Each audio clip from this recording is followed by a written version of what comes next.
Greetings, welcome to 3 Lanes number 24. This time I have no specific topic. Well, I do have a specific topic that I'm going to talk about. If not, this episode wouldn't be happening. But in this case, I did a little exercise, and it's a very subjective exercise, and it's about how AI ranks. And again, it's very faulty method to do it. But it's how AI ranks the top 10 film cameras overall and for top 10 film cameras, professional film cameras. So I used three different uh, AIs, or, I used ChatGPT, I used Perplexity, and I used Gemini. And if I start with Perplexity, because it was the first one that I asked the question to. So the question was, can you make and this is very vague instruction. I want to be clear, very vague instruction that I gave to the AI chat. But in this case, I asked, can you make a ranking of the top 10 film cameras overall? And then I asked him another one with top 10 film professional cameras. So the whole prompt was, can you make a ranking of the top 10 film cameras overall? Another one with top 10 film professional cameras.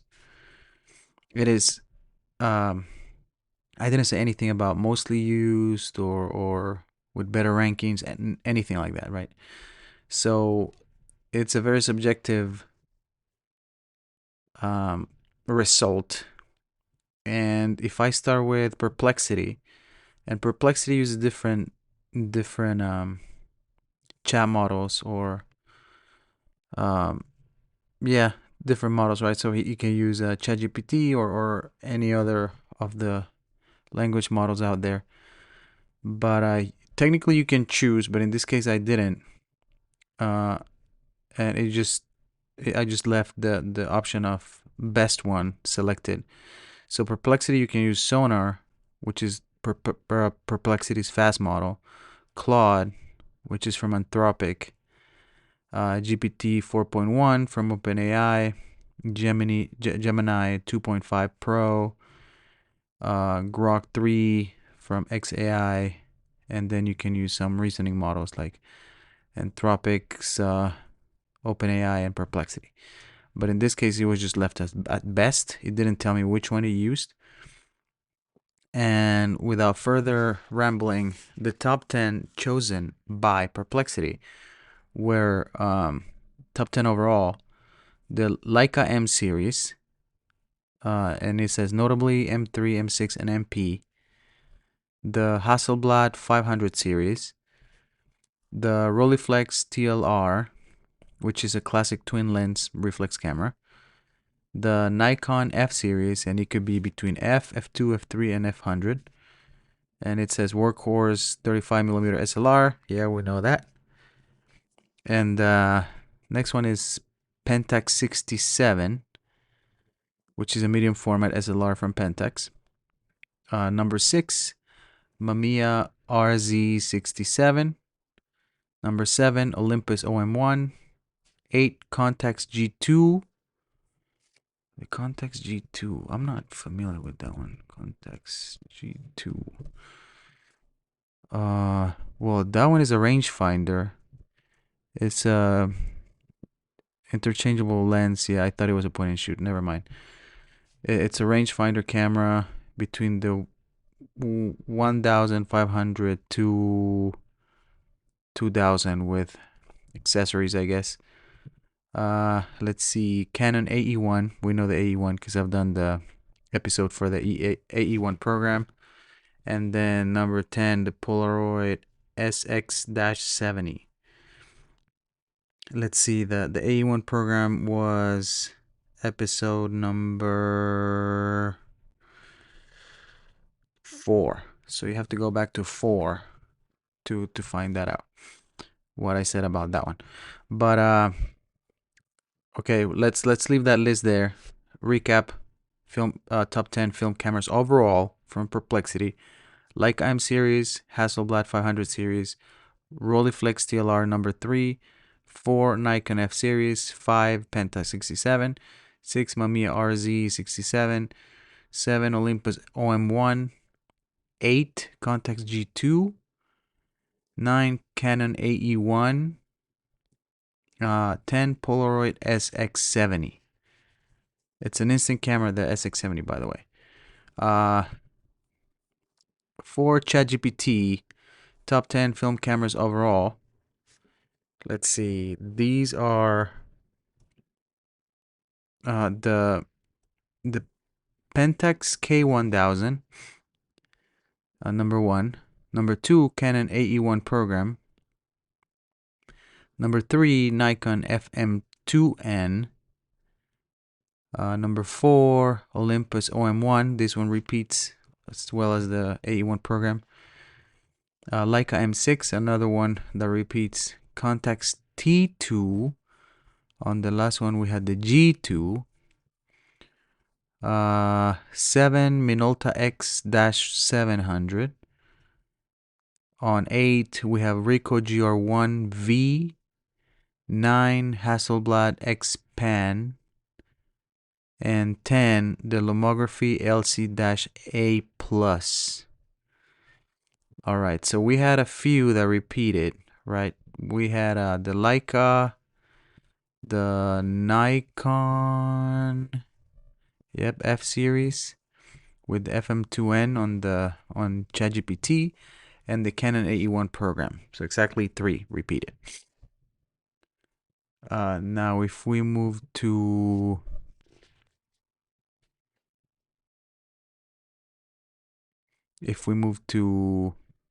Gemini, the top 10 overall cameras, film cameras. 1 Leica M6, 2 Nikon F3, 2 repeated already. Hasselblad 500CM. I don't think we had any Hazzies on the. Oh yeah, we did the X-Pan for ChatGPT, and for Perplexity we had the 500 series. So the 500 series repeats. The Pentax K1000 repeats again, 2 votes for that one. Contax T2, T3. That one's also from ChatGPT. Mamiya 7 on number 6. Number 7, Olympus OM1, which has been on all the lists, if I'm not mistaken. It was number 4 for ChatGPT. And it was number 7 on Perplexity. And on Gemini, it's number 7 also. So that one has been on all the lists. Fujifilm GA645, another medium format. First mention. Overall, Polaroid SX70 also repeats, and the Rolleiflex twin lenses reflex. Those are the top 10. It makes me, this was very like a spontaneous thing that I did. It was nothing that I wanted to track or do any type of statistics for it. But I think it's interesting. It might be interesting to see which ones repeat and how the ranking was created by the AI tools that I used. Then we have the professional film cameras. This one is a little more interesting because there's a lot that repeat from the top 10 overall. And let's start with Perplexity. Top 10 professional film cameras. Number 1, Perplexity, is the Hasselblad 500 series. Number 2, we have the Leica M series. Those that repeated. Nikon F series also repeated. Mamiya RZ67, number 4, also repeated from the initial list that it gave me. Pentax 67, also a repeat. Rolleiflex TLR, it is also on both lists for Perplexity. The Canon F1, first mentioned here, and that's number 7 for Perplexity. 8 Contax G2, Also on both lists, Nikon F100. I think all the Nikon's F series were covered, so yes, it's a double. And Mamiya 7, the medium format rangefinder from Mamiya. And I don't think it's repeated. First mentioned here on the perplexity list. But yeah, I can put the table somewhere, maybe as a post on the website, just for if people are curious.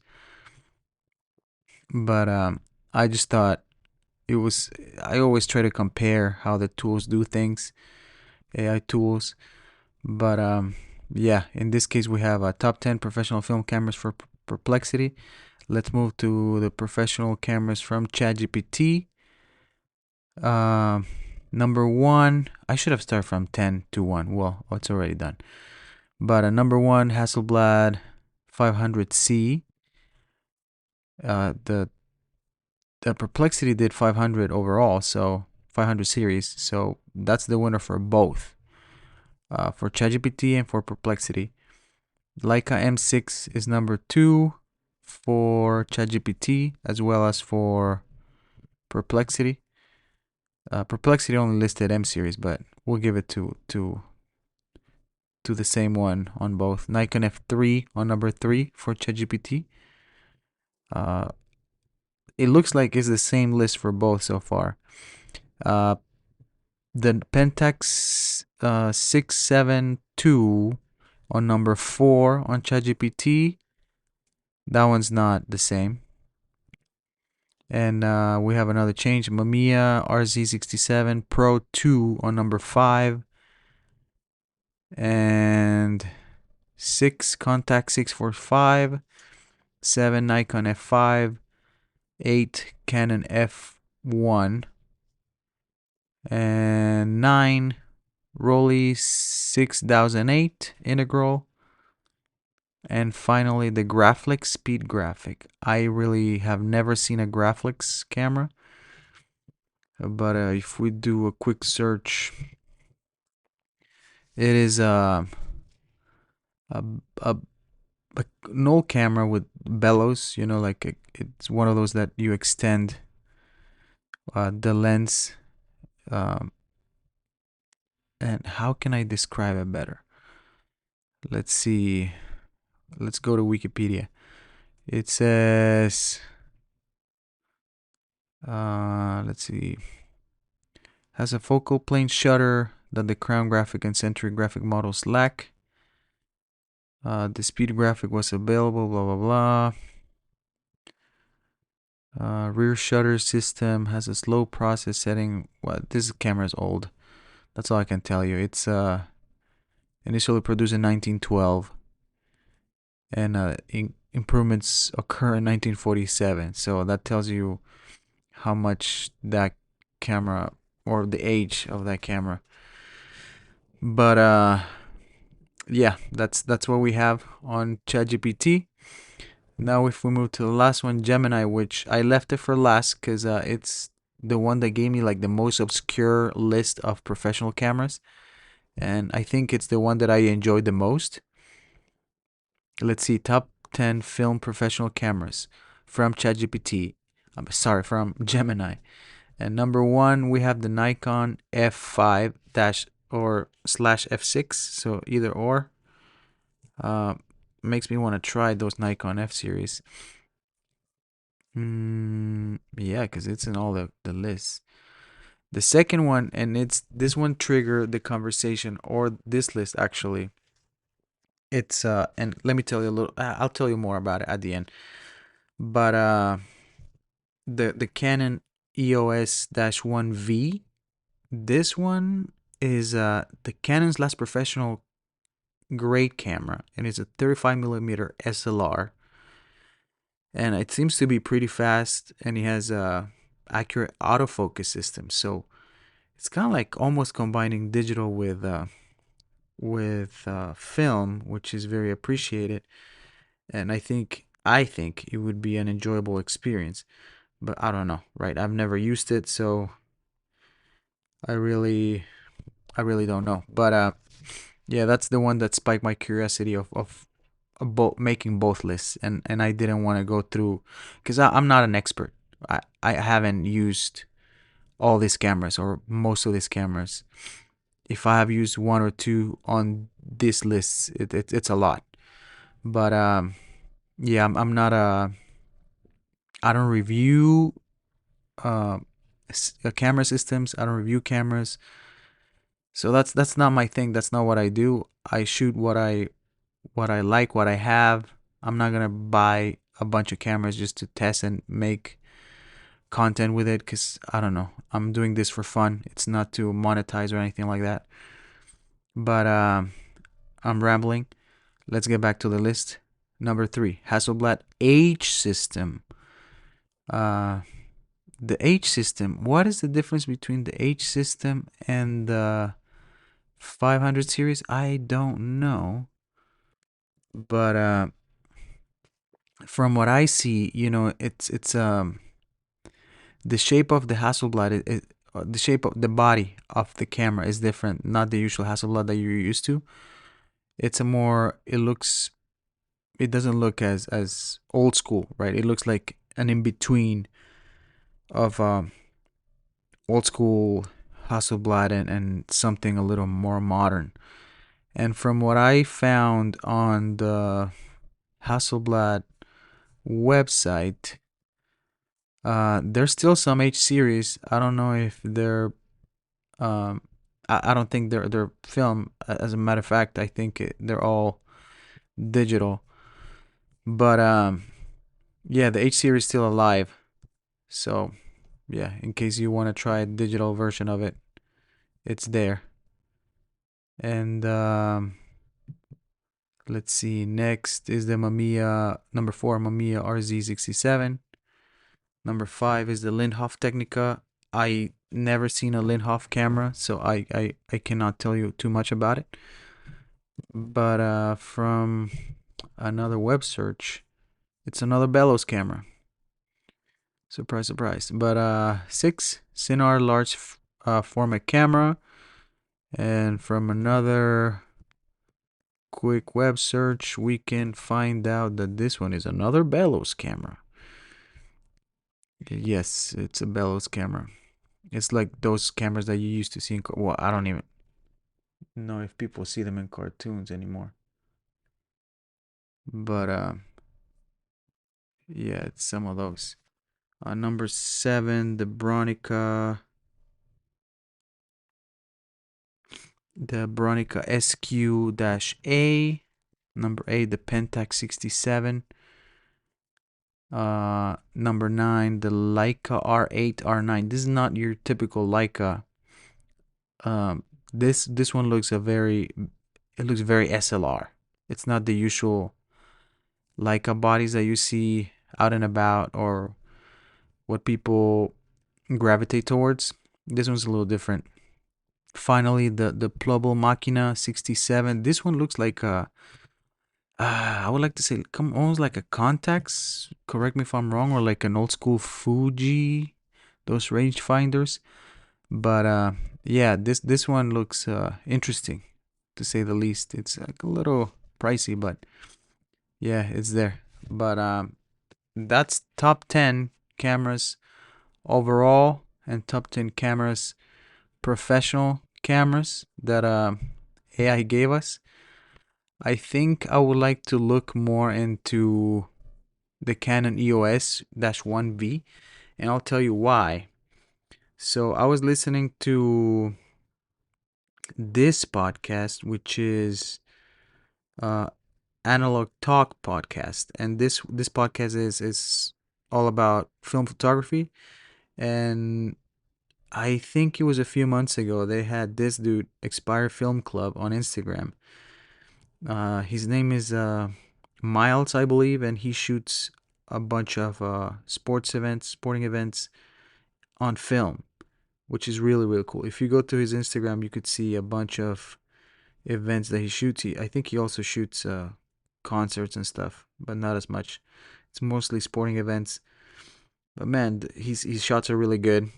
They're really really good. I enjoy going through his feed, and he uses specifically this camera for his professional work. I know he uses, or he shows on his videos, some old cameras that he tests out in the field, but I believe this is his main one, according from what I heard on the podcast. So I don't know. It's interesting because I didn't know about this camera. This is not a camera that people talk about a lot, but I think maybe it should be uh, more frequently visited. But yeah, that might be next topic for next time. That's all I have for today. I know we made it to 20 minutes. Well, but yeah, life has been kicking my butt. Specifically, time management with family, school, everything combined. I've been working out less. I've been having harder time making making the time to have a topic or find inspiration to find something interesting and come and talk about it. But I still appreciate you stopping by. I know this one is coming out late too, just like last week. But I appreciate your time. I appreciate you listening if you made it this far. Thanks a lot for stopping by. I'll see you next week. This has been Denny Lanes, your host. Bye.